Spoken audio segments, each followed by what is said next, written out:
नमस्कार दोस्तों, राधे राधे। चलिए, उम्मीद करता हूँ आप लोग सब स्वस्थ होंगे, मस्त होंगे, अच्छे होंगे। तो आज हम देखते हैं उत्तरवर्ती या प्रवर्ती मुगल बादशाह यानी औरंगजेब के बाद में कैसे विशाल साम्राज्य ताश के पत्तों की तरह ढह गया दोस्तों। तो औरंगजेब की मृत्यु के बाद मैं थोड़ा सा आपको बता दूं कौन शासक बना। उससे पहले औरंगजेब की मृत्यु के समय हमने बात की, इसके दो बेटे थे दोस्तों। कौन कौन थे देखिए, एक का नाम था मुअज्जम और दूसरा था आजम। ठीक है, दोनों के मध्य उत्तराधिकार के लिए युद्ध हुआ और उस युद्ध को अपन कहते हैं जजाऊ का युद्ध। सामूगढ़ के पास में है ये जगह, 1707 1707। इस युद्ध में आजम हारा ही नहीं अपितु मारा गया और मुअज्जम बहादुर शाह के नाम से हिंदुस्तान के तख्त पर आसीन हुआ। तो अगला मुगल बादशाह है अब बहादुर शाह प्रथम, क्योंकि इस वंश में इसी नाम का दूसरा शासक भी हुआ है, इसलिए इसके नाम से पहले के बाद में अपन बहादुर शाह के साथ प्रथम शब्द भी जोड़ देते हैं। बहादुर शाह प्रथम का शासनकाल शुरू होता है 1707 में और समाप्त होता है 1712। तो 1707 से 1712 का शासनकाल है किसका? मोहम्मद शाह प्रथम का। कहा जाता है कि यह अंतिम योग्य शासक था। अंतिम ताकतवर या शक्तिशाली पूछा जाए तो औरंगजेब, पर मुगल वंश का अंतिम योग्य शासक पूछा जाए तो बहादुर शाह प्रथम को कह सकते हैं। मुगल वंश का अंतिम योग्य शासक, ठीक है, पहली चीज। उसके बाद में हम क्या कह सकते हैं इसके बारे में? देखिए दोस्तों, ये बहादुर शाह प्रथम के नाम से बैठ गया दिल्ली पर, और हम बात कर चुके हैं कि इसका मूल नाम क्या था? मुअज्जम था दोस्तों। ठीक है, ये जब शासक बना तो इसकी आयु थी 65 वर्ष।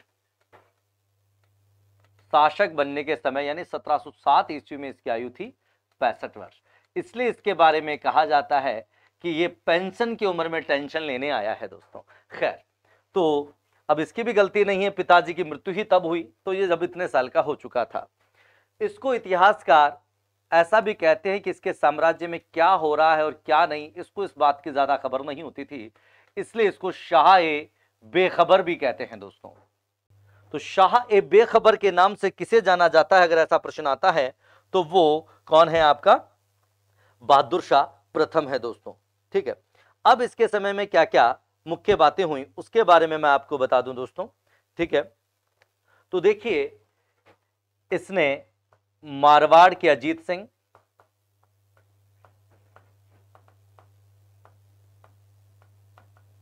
को जोधपुर का शासक स्वीकार कर लिया।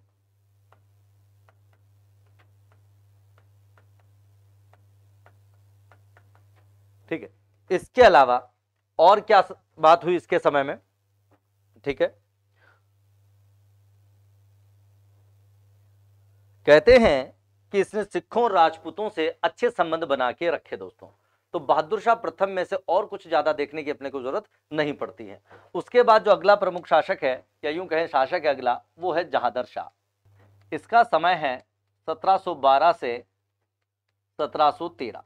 बहुत लंबा शासनकाल नहीं है, और आपको आश्चर्य होगा, इसको समकालीन लोग क्या कहते हैं? कहते हैं कि बहुत ही मूर्ख व्यक्ति था, इसलिए लोग इसे लंपट मूर्ख कहते हैं। कई बार एग्जामिनर पूछ लेता है कि लंपट मूर्ख के नाम से किस मुगल बादशाह को जाना जाता है, तो वो आपका कौन है?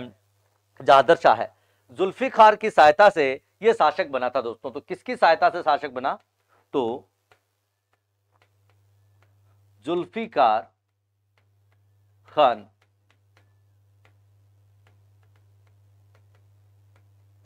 की सहायता से शासक बना। ठीक है, तो जुल्फिकार खान ने इसकी सहायता की और उसी की सहायता से ये शासक बना फ्रेंड्स। ठीक है, अब इसके समय जुल्फिकार खान ने जो आपकी रियासतें थी या यूं कहें कि जागीरें थी, उनका अंधाधुंध बंटवारा किया। इसके समय सबसे ज्यादा जो शासन पर अपना अधिकार जमाए रखती थी वो इसकी एक प्रेमिका थी दोस्तों, जिसका नाम था लाल कुंवर। तो प्रश्न आ जाता है, किस मुगल बादशाह के समय लाल कुंवर नामक एक नृत्य की एक वैश्या का सर्वाधिक प्रभाव रहा सत्ता पर? तो इसकी प्रेमिका थी, नाम था उसका लाल कुंवर। एक नर्तकी थी, ठीक है। तो सत्ता पर सर्वाधिक प्रभाव था लाल कुंवर नामक एक नर्तकी का, एक वैश्या का दोस्तों। ठीक है, इसके समय कहते हैं कि जहांगीर शाह के समय नाचने गाने वालों की पो 12 हो गई थी। क्या हो गई थी? पो 12 हो गई थी। अंत में इसकी हत्या कर दी गई दोस्तों। किसकी हत्या कर दी गई? सैयद बंधुओं द्वारा इसे अपदस्थ कर दिया गया। चलिए, तो सैयद बंधुओं के सहयोग से जो पहला शासक बना वो था फर्रुखशियर। इसीलिए सैयद बंधुओं को क्या कहा जाता था फ्रेंड्स?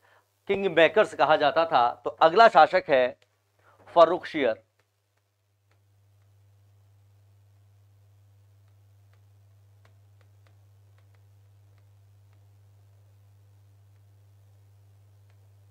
चलिए, अब फर्रुखशियर के अगर शासनकाल की मैं बात करूं तो लगभग 1713 में शुरू होता है और 1719 तक है दोस्तों।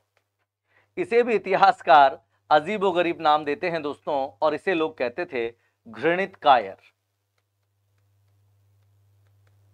तो घृणित कायर के नाम से किस मुगल बादशाह को जाना जाता था? तो वो फर्रुखशियर है दोस्तों। क्या है? फर्रुखशियर। अब किसके वजह से यह शासक बना? तो ये सैयद बंधुओं की सहायता से शासक बना था। दो भाई थे जो हिंदुस्तानी मुस्लिम गुट के थे, तो सैयद बंधुओं की सहायता से शासक बना।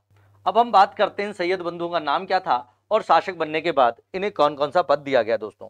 तो एक का नाम था अब्दुल्ला खान। क्या नाम था दोस्तों? अब्दुल्ला खान। और दूसरा था हुसैन अली खान। तो ये थे अब्दुल्ला खान और हुसैन अली खान दोस्तों। ठीक है, तो जो अब्दुल्ला खान था उसे वजीर बना दिया गया, इसे बना दिया गया वजीर, और इसे बनाया मीर बख्शी। मीर बख्शी का मतलब था दोस्तों प्रधान सेनापति। मीर बख्शी किसको कहते थे? मुगल काल में जो प्रधान सेनापति बनता था दोस्तों उसे मीर बख्शी के नाम से जाना जाता था। और ये दोनों किस नाम से जाने जाते हैं? तो ये दोनों किंग मेकर के नाम से जाने जाते हैं। तो इनकी सहायता से दोस्तों आपका क्या नाम है जिसका फर्रुखशियर शासक बना था। तो इसे सैयद बंधुओं के हाथ की कठपुतली भी कहते हैं फ्रेंड्स। फर्रुखशियर के एक असाध्य रोग हो गया दोस्तों। असाध्य रोग वो होता है जिसका कोई इलाज नहीं होता। उस समय भारत के पास उसका कोई इलाज नहीं था दोस्तों। तो एक अंग्रेज डॉक्टर था, अंग्रेज डॉक्टर, नाम था उसका हैमिल्टन।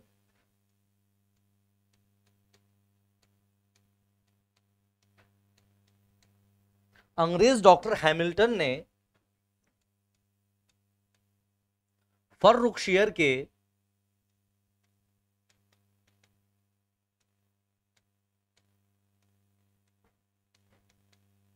एक असाध्य रोग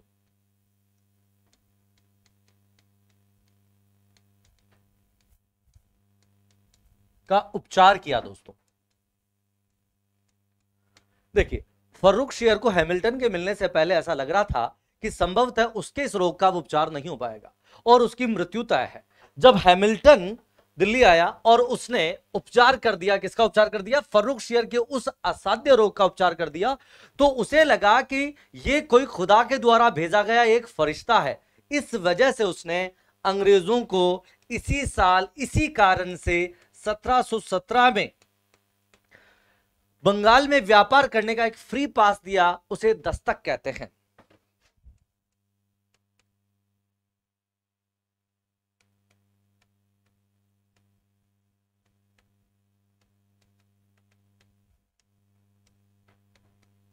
फर्रुखशियर ने इस उपचार से प्रसन्न होकर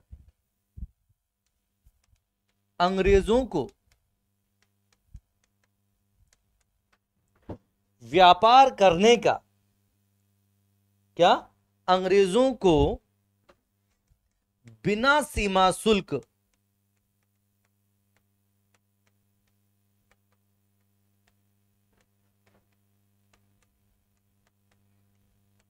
व्यापार करने का पास दिया। इस फ्री पास को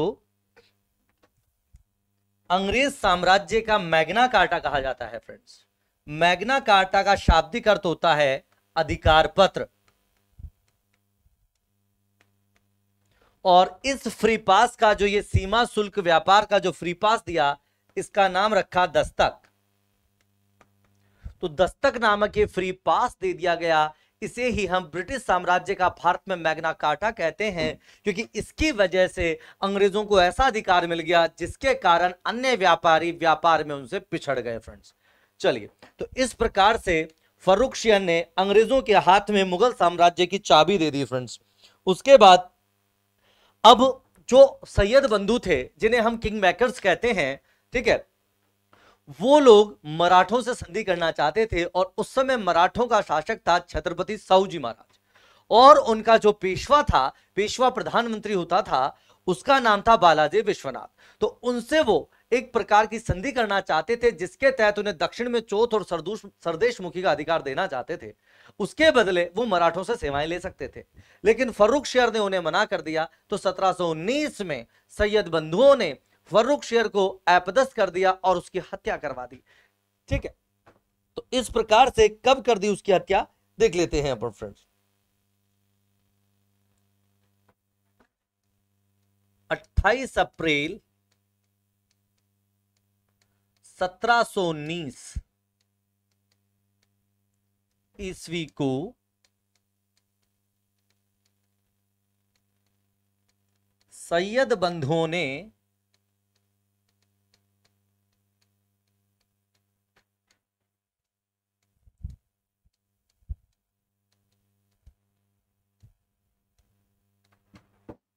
फर्रुखशियर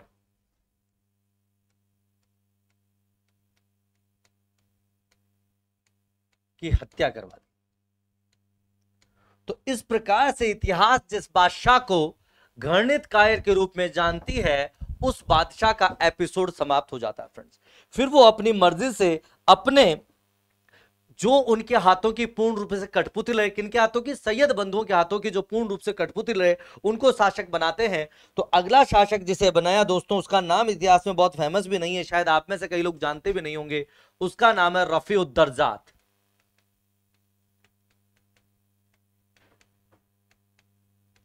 तो अगला मुगल बादशाह है रफी-उद-दर्जात। और मैं आपको बता दूं, ये 28 अप्रैल 1719 को शासक बनता है।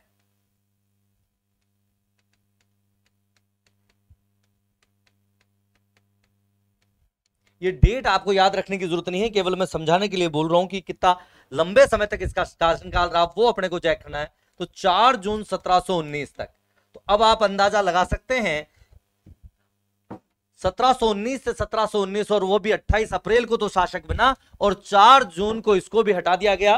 ठीक है, तो अब इसके समय क्या क्वेश्चन बनता है, तो इसमें से क्वेश्चन ये बनता है कि कौन सा मुगल बादशाह है जिसने सबसे कम समय तक शासन किया। तो न्यूनतम शासनकाल रहा इसका।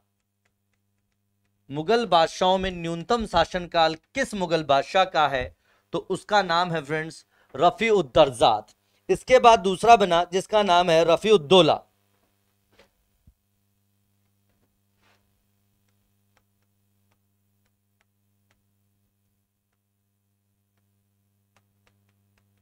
रफी-उद-दौला, रफी-उद-दौला का शासनकाल आप देखेंगे तो उसका भी कोई बहुत ज्यादा बड़ा नहीं है। 2 दिन बाद बना इसकी मृत्यु के 6 जून को, वही 1719।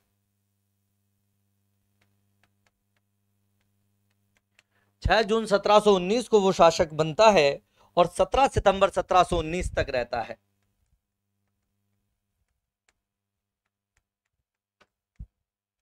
तो इसमें से भी अपने को बहुत ज्यादा कुछ देखने की जरूरत नहीं है, केवल लिस्ट जोड़ने के लिए फ्रेंड्स मैंने ये नाम आपको दिया है। दूसरा सबसे कम समय तक शासनकाल किस मुगल बादशाह का रहा, तो वो था आपका रफीउद्दौला। तो फर्रुखशियर और मोहम्मद शाह रंगीला के बीच में ये दो शासक आए जो बहुत ही अल्पकालीन रहे, जिन्होंने इतिहास में अपना कोई विशेष योगदान भी नहीं दिया है, जिनका नाम था रफीउद्दर्जात और रफीउद्दौला। अब अपन बात करते हैं मोहम्मद शाह रंगीला की। तो अगला मुगल बादशाह है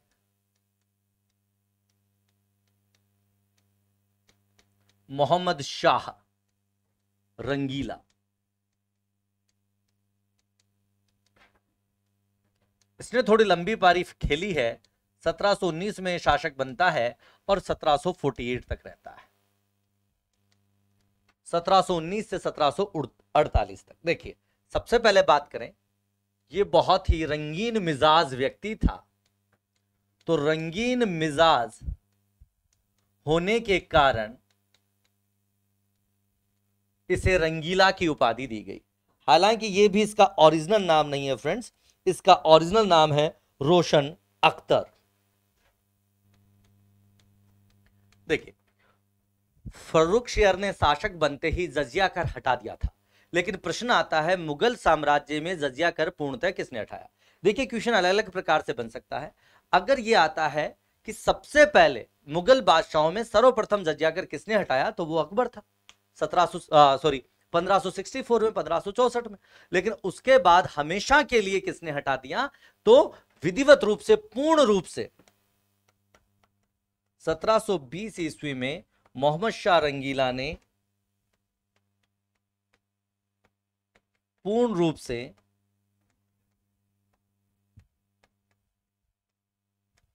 जजिया कर समाप्त कर दिया। तो एक महत्वपूर्ण क्वेश्चन बनता है फ्रेंड से कि पूर्ण रूप से जजिया कर स्थायी रूप से किसके शासनकाल में समाप्त हुआ, तो वो मोहम्मद शाह रंगीला है। कब हुआ, तो वो 1720 में हुआ है। ठीक है, तो ये इसमें से एक इंपॉर्टेंट क्वेश्चन था जो पूछे जाने की संभावना बनी रहती है। अब उसके बाद आगे बढ़ते हैं। अब देखिए, इस समय पर क्या हुआ फ्रेंड्स कि अब सैयद बंधुओं का प्रभाव इतना बढ़ गया कि उन्होंने मराठों से संधि भी कर ली, जिसे मराठा साम्राज्य का मेघना कार्टा कहा जाता है। ठीक है, लेकिन आपको पता है कि जो बहुत तेजी से ऊपर जाता है वही बहुत तेजी से नीचे भी आता है फ्रेंड्स। तो अब धीरे धीरे उनके भी विरोधी यहां शुरू हो गए हैं। तो इसके समय सैयद बंधुओं का वध कर दिया गया दोस्तों। कब कर दिया गया, तो बात करते हैं 1720 में एक व्यक्ति था जिसका नाम था हैदर खां। हैदर खां ने हुसैन अली की हत्या कर दी दोस्तों। सैयद बंधुओं में जो एक भाई था हुसैन अली, उसकी हत्या कर दी।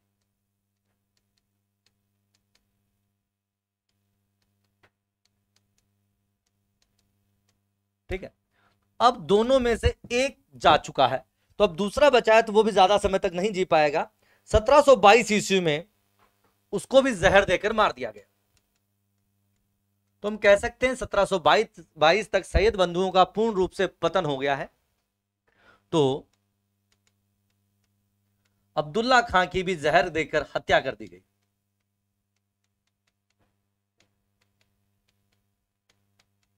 इसीलिए कहा जाता है कि जब शक्ति और क्षमता आप में आ जाए तो जरूरत से ज्यादा उस शक्ति का दुरुपयोग नहीं करना चाहिए। वैसे दुरुपयोग करना ही नहीं चाहिए, पर जरूरत से ज्यादा आप करेंगे तो आपको पता है सत्यान होने के बाद यह हश्र जो इनका हुआ वह भी सबका ही होता है। चलिए, तो इस प्रकार से इसका काम समाप्त हो गया है।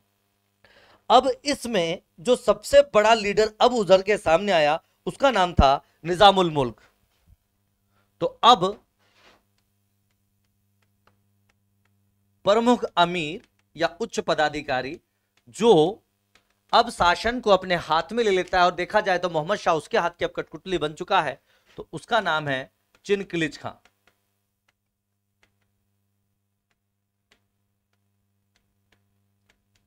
एक्चुअली फ्रेंड्स, जो ये हैदर खां है, इस हैदर खां को ही चिनकिलिच खां के नाम से जाना जाता है। ठीक है, तो चिनकिलिच खां, ये चिनकिलिच खां जो था, यही आगे चलकर आसफ जहां के नाम से इसको मोहम्मद शाह ने उपाधि दी। तो इसको उपाधि दी गई, क्या उपाधि दी गई, आसफ जहां।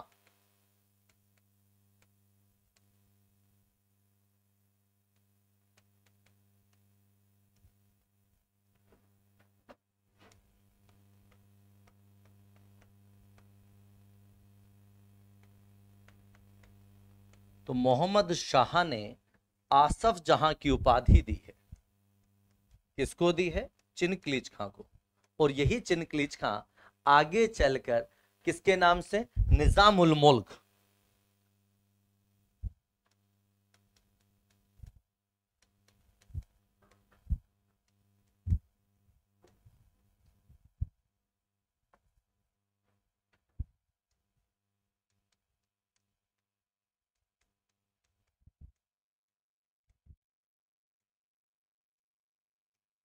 निजामुल मुल्क की उपाधि स्वयं धारण करता है और स्वतंत्र हैदराबाद साम्राज्य की स्थापना करता है।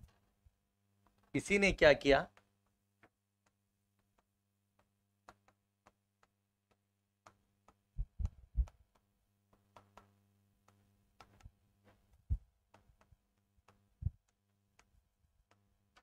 स्वतंत्र हैदराबाद रियासत की क्या की इसने? स्थापना। और चूंकि इसने निजामुल मुल्क की उपाधि धारण की, इसीलिए इसके उत्तराधिकारी में क्या कहलाए? निजाम। हम ये भी कह सकते हैं मोहम्मद शाह रंगीला के काल में जितने रियासतें स्वतंत्र हुई और जितने ज्यादा स्वतंत्र राज्य की स्थापना हुई, मुगल काल में कभी भी नहीं हुई। तो अब हम बात कर लेते हैं कौन कौन सी मुख्य मुख्य अलग अलग रियासतें इसके काल में बन गई है दोस्तों। तो देखिए, पहली अपन ने बात कर ली हैदराबाद। मोहम्मद शाह के काल में हुई स्वतंत्र रियासतें यहां अपन लिख रहे हैं, और वहां वो व्यक्ति जिन्होंने उन रियासतों की स्थापना की, यहां वो वहां के जाकर स्वतंत्र शासक बन गए। तो सबसे पहले अपन ने बात कर ली हैदराबाद की, पूरी डिटेल पीछे लिख चुका हूं, सिर्फ नाम लिख रहा हूं यहां पर उसका। चिनक्लीज खां। ठीक है। उसके बाद बात कर लेते हैं बंगाल की।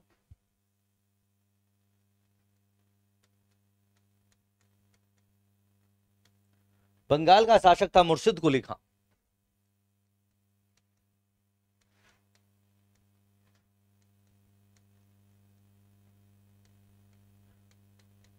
ठीक है।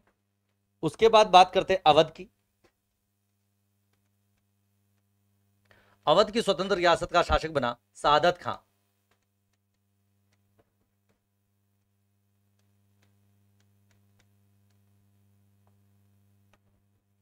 फिर बात कर लेते हैं अपन भरतपुर की।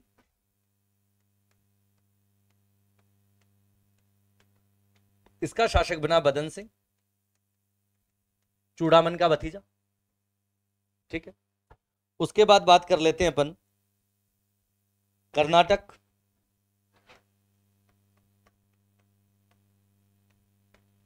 कर्नाटक का शासक बना सादतुल्ला खां। और भी अनेक छोटी बड़ी रियासतें स्वतंत्र हुई, पर ये वो मुख्य मुख्य रियासतें थी जिन्हें एग्जामिनर पूछ सकता है दोस्तों, या पूछने की संभावना बनी रहती है। ठीक है। अब उसके बाद में अपन आगे बढ़ते हैं और देखते हैं मोहम्मद शाह के समय और कौन सी प्रमुख घटना देखने को मिलती है। तो सबसे इंपॉर्टेंट घटना जो इसके समय की है वो नादिर शाह का आक्रमण है। तो मोहम्मद शाह के समय 1739 में एक बहुत बड़ी घटना घटित हुई, जिसे अपन कहते हैं नादिर शाह का आक्रमण। फारस का शाह था, ईरान से आया था।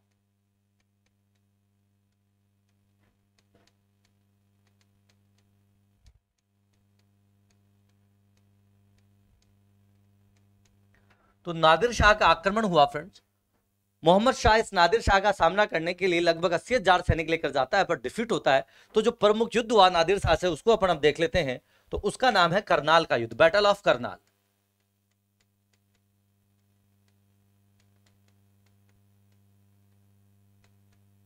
ठीक है। तो करनाल का युद्ध कब होता है? 13 फरवरी 1739 को।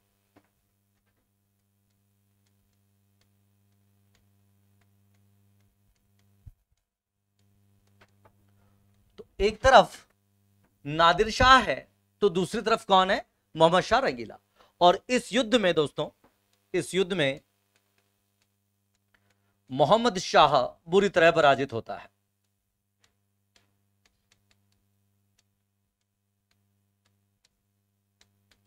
और अपने प्राण बचाने के लिए भी कहीं छिप जाता है दोस्तों। उसके बाद में आपका नादिर शाह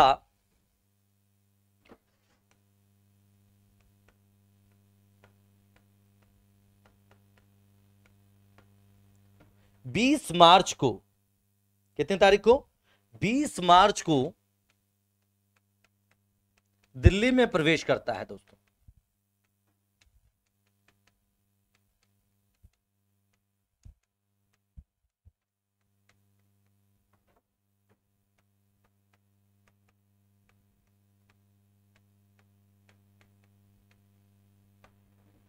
दिल्ली में प्रवेश करता है और एक नहीं, दो नहीं, तीन नहीं, आप सोचेंगे कितने दिनों तक, बहुत इंपॉर्टेंट है ये, 57 दिनों तक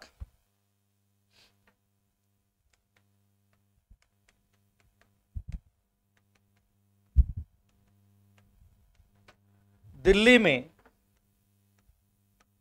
लूटमार बचाता है फ्रेंड्स।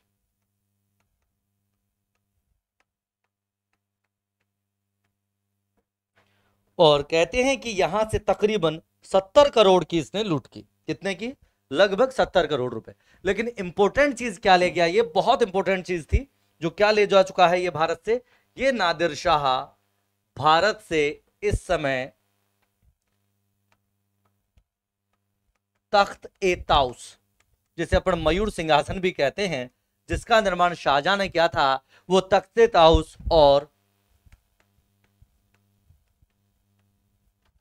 कोहिनूर हीरा अपने साथ ले गया दोस्तों। तो क्वेश्चन ये भी बन जाता है कि तख्ते तौस पर बैठने वाला अंतिम मुगल बादशाह कौन था, तो वो मोहम्मद शाह रंगीला था। ठीक है, तो तख्ते ताउस, मयूर सिंहासन और कोहिनूर हीरा वो अपने साथ ले गया। ये कोहिनूर हीरा महाराजा रणजीत सिंह वापस इसके किसी उत्तराधिकारी से लेकर आएंगे दोस्तों। उसके बाद ब्रिटेन चला चुका है और आज भी ब्रिटेन म्यूजियम में लंदन में रखा हुआ है। उसके बाद कोहिनूर कभी भारत नहीं आया है और तख्ते ताउस के बारे में आंकड़े कहीं पर्याप्त नहीं, मतलब उपलब्धि नहीं हो पाते हैं कि इसके साथ क्या हुआ, क्या किया, क्या नहीं किया और ये आज कहां है। चलिए, तो मोहम्मद शाह रंगीला के समय ये प्रमुख प्रमुख घटनाएं आपको देखने को मिलती हैं। इसके बाद अगला शासक कौन बनता है, वो सिर्फ कड़ी जोड़ने के लिए अपन नाम लेते हैं, उसका नाम है अहमद शाह। अब्दाली नहीं है वो, तो नादिर शाह का ही एक उत्तराधिकारी है जो वापस आक्रमण के लिए भारत पर आएगा। ये अलग है, ये मुगल शासक है अहमद शाह। ठीक है, 1748 में ये शासक बनता है। कब बनता है? 1748 में बनता है। कब तक बनता है? 1754 तक। ठीक है, तो इसके समय कोई मुख्य घटना अपने को देखने को नहीं मिलती है फ्रेंड्स। ज्यादा से ज्यादा अगर इसमें से क्वेश्चन आता है तो इसके समय के वजीर के बारे में आता है, क्योंकि ये अपने वजीर के हाथों की कठपुतली था एक तरीके से, जिसका नाम था सफदरजंग।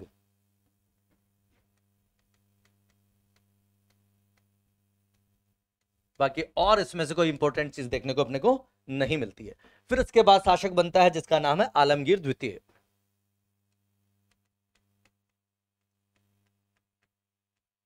अब ये समझ सकते हैं दोस्तों, पुछल्ले बल्लेबाज आ चुके हैं क्रिकेट के खेल में, अगर देखें तो, कि तू चल मैं आया, और कुछ लोग तो सिर्फ बोले बिगाड़ के जा रहे हैं और रन भी नहीं बना पा रहे हैं।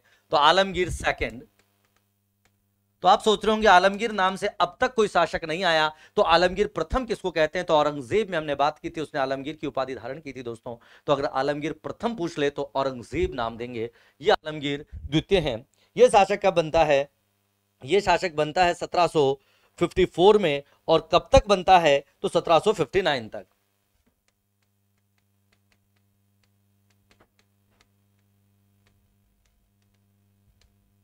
इसके समय भी दिल्ली आगरा में कोई महत्वपूर्ण घटना अपने को देखने को नहीं मिलती है। ठीक है, बस इतना सा अपन ध्यान रख सकते हैं कि इस समय बैटल ऑफ प्लासी, प्लासी का युद्ध हुआ था, पर इसमें इसका कोई योगदान नहीं है, इसका कोई रोल नहीं है दोस्तों।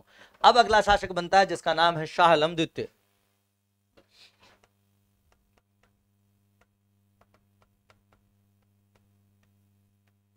ये थोड़ी लंबी पारी खेलेगा, इसके समय कुछ घटनाएं भी होंगी, लेकिन इसमें इसका कोई महत्वपूर्ण योगदान नहीं रहेगा। हालांकि काफी सारी घटनाएं इसके समय से अपने को देखने को मिलती हैं। तो ये बना है 1759 में और ये बनेगा 1806 ईस्वी तक। तो 1759 में शासक बना है और 1806 तक ये शासक बना रहता है फ्रेंड्स। तो इसके समय में क्या क्या घटनाएं देखने को मिलती हैं मैं आपको बता दूं। देखिए, सबसे पहली बात, इसका मूल नाम क्या था? मूल नाम था इसका अली गौहर।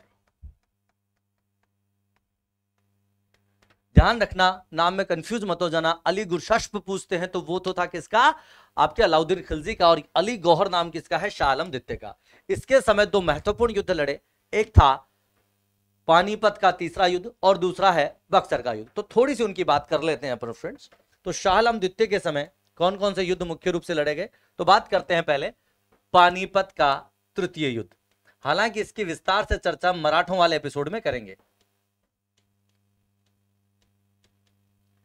जिसे पानीपत की आखिरी जंग भी कहते हैं, जिस पर मूवी भी बन चुकी है फ्रेंड्स, जिसमें अहमद शाह अब्दाली का किरदार निभाता है संजय दत्त, आपने देखी हो तो बात करते हैं अपन पानीपत के युद्ध की, तीसरे युद्ध की। तो ये हुआ 1761 में। तो इस समय तक मुगल बादशाह मराठों के हाथों की पूर्ण रूप से कठपुतली बन चुका था दोस्तों। तो ये युद्ध देखा जाए तो एक तरफ मुगल हैं, असल में मुगल अब पावरफुल नहीं है, मुगलों के लिए जो युद्ध लड़ रहा है वो मराठे हैं।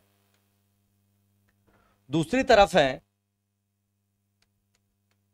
अहमद शाह अब्दाली,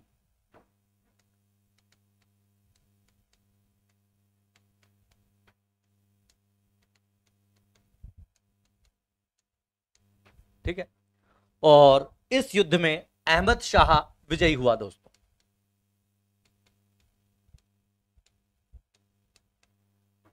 ठीक है, अहमद शाह अब्दाली, अहमद शाह अब्दाली को दुर्रे दुर्रानी भी कहा जाता है।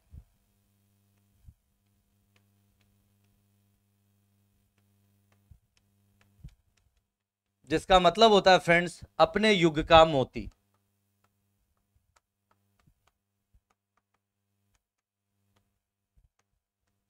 चलिए बाकी विस्तार से इस युद्ध की चर्चा अपन वहां करेंगे। बस कुल मिला के इतना बताना चाह रहा हूं कि इस युद्ध में मुगल और मराठों की संयुक्त सेना हार गई, जिससे इनडायरेक्टली अंग्रेजों को बहुत फायदा पहुंचा, क्योंकि मराठे अंग्रेजों के सामने सबसे बड़ी शक्ति के रूप में उभर कर सामने आ रहे थे। खैर, तो ये युद्ध मुगल या अहमद शाह अब्दाली सॉरी मुगल हार चुके हैं, और मुगलों का शासक कौन था, शाह आलम द्वितीय। चलिए अब उसके बाद दूसरा प्रमुख युद्ध जिसमें स्वयं मुगल बादशाह हिस्सा लेता है, जिसका नाम है बैटल ऑफ बक्सर, बक्सर का युद्ध।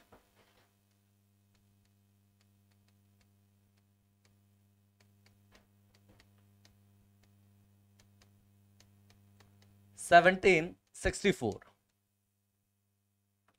तो 1764 में देखने को मिल रहा है अपने को, कौन सा युद्ध देखने को मिल रहा है, बक्सर का युद्ध दोस्तों। अब बक्सर के युद्ध में कौन कौन है, एक तरफ है अंग्रेज, आपके कौन है, एक तरफ अंग्रेज, और दूसरी तरफ है, देखिए एक तरफ है ब्रिटिशर्स, अंग्रेज वर्सेस एक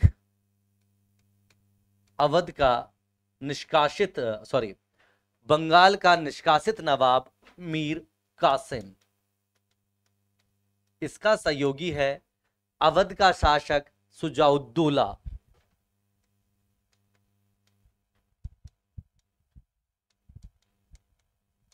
ठीक है, ये बंगाल का निष्कासित नवाब था, ये अवध का शासक था, और तीसरा इनका सहयोगी है मुगल बादशाह शाह आलम द्वितीय। और इस युद्ध में दोस्तों अंग्रेज ये युद्ध जीत जाते हैं। देखा जाए तो पहला युद्ध था जो अंग्रेजों ने अपनी सेना और शक्ति के बल पर जीता था, क्योंकि प्लासी का युद्ध तो एक प्रकार से एक षड्यंत्र था फ्रेंड्स। तो इसमें अंग्रेज जीत जाते हैं, और तीनों से अलग अलग 1765 में क्या करते हैं, इलाहाबाद की संधि करते हैं, और उस संधि के द्वारा शाह आलम द्वितीय को इलाहाबाद और कड़ा का प्रदेश दे दिया जाता है, और 26 लाख रुपए वार्षिक पेंशन के बदले देखा जाए तो पूरा मुगल साम्राज्य इससे ले लिया जाता है, यानी दीवानी अधिकार अंग्रेज ले लेते हैं, और ये मुगलों का पेंशनर बनकर बैठ जाता है दोस्तों। तो इलाहाबाद में अब ये मुगलों का पेंशनर बनकर बैठता है। इसके बाद 1772 में, कब, 1772 में मराठा सरदार महादजी सिंधिया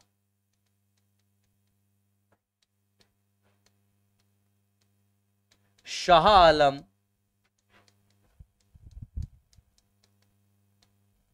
द्वितीय को पुनः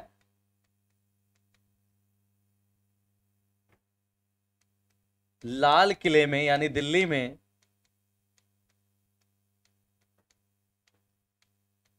स्थापित करवाता है, यानी पुनः उन्हें बादशाह घोषित करवाता है। कौन करवाता है? शाह आलम द्वितीय को दोबारा बादशाह घोषित करवाने का श्रेय किसको जाता है? महाजी सिंधिया को जाता है, जो बहुत ही ताकतवर मराठा सरदार थे, ग्वालियर इनका ठिकाना था। ठीक है, तो पुनः लाल किले में स्थापित करवा दिया, पुनः शासक बना दिया। और उसके बाद में ये कभी मराठों की तो कभी अंग्रेजों की कठपुतली बनकर बैठे रहा दोस्तों।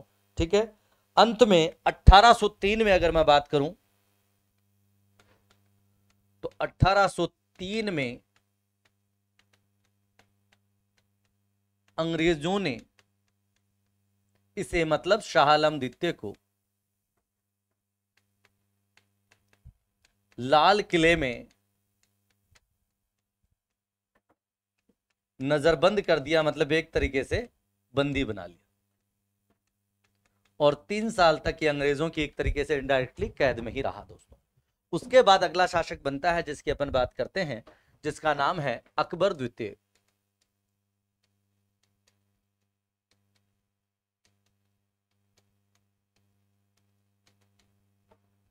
यह शासक बनता है 1806 में,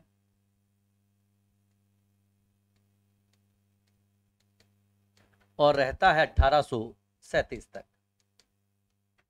तो 1806 से लेकर 1837 ईस्वी तक अकबर द्वितीय बादशाह बनता है हिंदुस्तान का, और ये पूर्ण रूप से अंग्रेजों के अधीनता में था या कठपुतली था। तो प्रश्न आ जाता है, अंग्रेजों के संरक्षण में बनने वाला पहला मुगल शासक।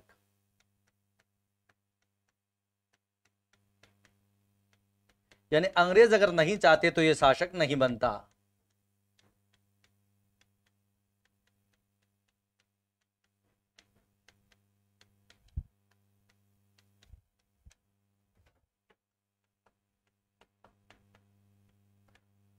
प्रथम मुगल बादशाह। अब तो इसे बादशाह लिखने में भी इतिहासकारों को बड़े ही शर्म महसूस हुई थी दोस्तों। तो अकबर द्वितीय 1806 से लेकर 1837 तक शासक बना।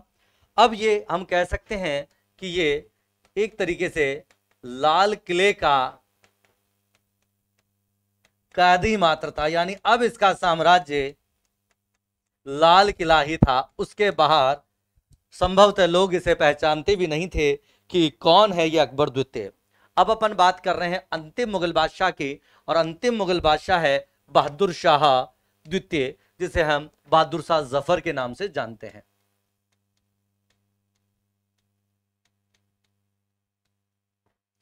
सिर्फ इसको अपन बहादुर शाह द्वितीय भी लिख सकते हैं, और इसे अपन बहादुर शाह जफर भी कह सकते हैं, या बहादुर शाह जफर द्वितीय भी कह सकते हैं।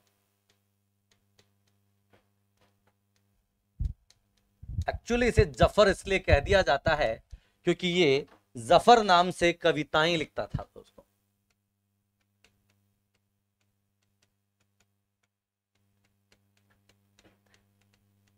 जिस प्रकार से सिकंदर लोदी गुलरुखी के नाम से कविताएं लिखता था, उसी प्रकार से जफर के नाम से कविताएं लिखता था।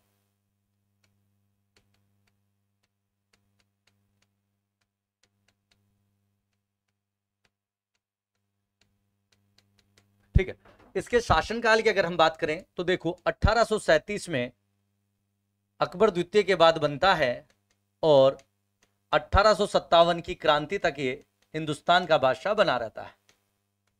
ठीक है, अब इसके समय क्या क्या मुख्य घटनाएं हुई तो बात करते हैं। इसके समय की सबसे इंपॉर्टेंट घटना है कि जब ये हिंदुस्तान का बादशाह था तो 1857 ईस्वी की क्रांति हुई, जो अपन अंग्रेजों के एपिसोड में विस्तार से बात कर लेंगे उसकी। तो 1857 की क्रांति हुई, और इस 1857 की क्रांति का नेतृत्व क्रांतिकारियों ने बहादुर शाह के हाथ में दे दिया।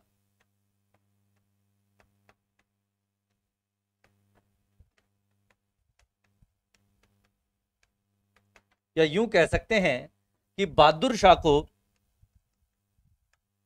नेतृत्व प्रदान कर दिया, और उसे पुनः भारत के बादशाह का दर्जा दे दिया दोस्तों। कब दे दिया? 1857 की क्रांति के समय। ठीक है, तो बहादुर शाह को पुनः बादशाह घोषित कर दिया दोस्तों। इस क्रांति के समय से क्या कर दिया,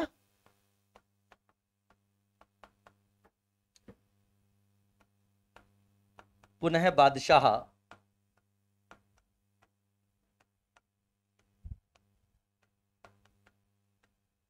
चलिए तो बात करते हैं फ्रेंड्स। कहते हैं कि जब क्रांतिकारी बहादुर शाह के पास पहुंचे और उसे कहा कि हुजूर, हम आपको वापस पहले की तरह बादशाह बनाना चाहते हैं और हम चाहते हैं कि इस क्रांति का नेतृत्व आप करें क्योंकि आप निर्विवाद रूप से भारत के बादशाह हैं। तो कहते हैं कि बहादुर शाह की स्थिति ये थी कि उस समय भी इसने ये कहा कि ठीक है, मैं लॉर्ड साहब से पूछ के बताऊंगा। और इस समय लॉर्ड वाइसराय, गवर्नर जनरल कौन थे, लॉर्ड कैनिंग। तो इस प्रकार फिर इनको जब समझाया गया तब ये माने कि क्या कहना चाह रहे हैं क्रांतिकारी, और फिर इनकी बातों में आ गए दोस्तों। उसके बाद आप जानते हैं 1858 तक लगभग क्रांति अंग्रेजों ने पूरी तरीके से भारत के राजाओं के सहयोग से और किसी भी प्रकार से दबा दी। और उसके बाद बहादुर शाह को हुमायूं के मकबरे से गिरफ्तार किया गया दोस्तों। तो अंग्रेजों ने इसे पकड़ लिया। कब पकड़ लिया, 1858 में अंग्रेजों ने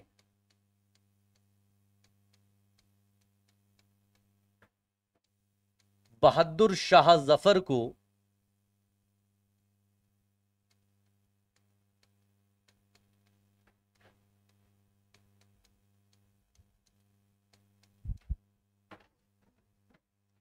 दिल्ली में स्थित हुमायूं के मकबरे, जिसे ताजमहल का अग्रदूत या अग्रगामी कहा जाता है,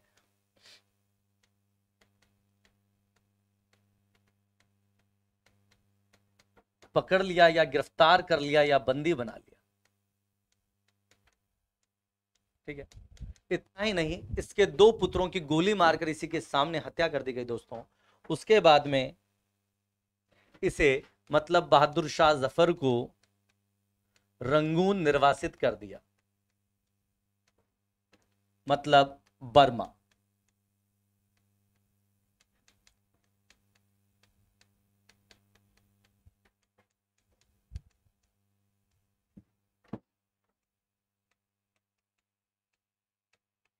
बर्मा, जिसको आज हम म्यांमार कहते हैं दोस्तों, उसकी राजधानी हुआ करती थी रंगून। ठीक है, तो वहां इसको निष्कासित कर दिया, निर्वासित कर दिया। ठीक है, रंगून का नाम फिर कालांतर में यगून हुआ और इसे नाइपेताओ कहा जाता है अब, जो म्यांमार की राजधानी है। ठीक है, यहीं पर, कहां पर, रंगून में 1862 ईस्वी में बहादुर शाह की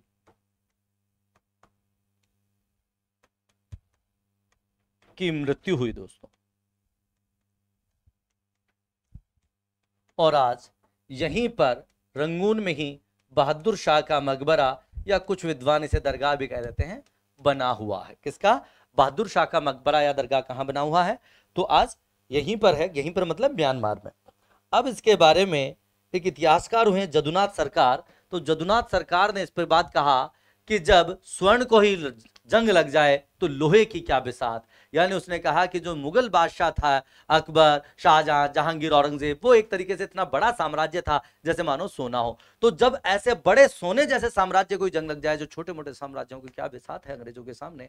तो इस प्रकार से ये महान मुगल साम्राज्य ताश के पत्तों की तरह ढह गया दोस्तों। ठीक है, चलिए तो इसके बाद में अब अपन बात करेंगे, पहले भक्ति काल, सूफी काल की, और फिर आधुनिक काल में प्रवेश करेंगे, और फिर थोड़ा थोड़ा हम सारी बातें देखेंगे किस प्रकार से मराठे हैं, ठीक है किस प्रकार से पुर्तगाली आते हैं, और फिर सभी विदेशी यानी कि यूरोपियंस भारत का आगमन होता है, और अंग्रेज सबको पराजित करके किस प्रकार से निर्विवाद रूप से भारत में भाग्य विधाता सॉरी भाग्य विधाता बन जाते हैं। और फिर उसके बाद में हम बात करेंगे 1857 की क्रांति की, और अंग्रेजों को किस प्रकार से गांधी जी के नेतृत्व में भारत से निकाला गया, और विभिन्न स्वतंत्रता संग्राम के चरणों की। तो आज के लिए इतना ही दोस्तों, तब तक के लिए जय हिंद, जय भारत।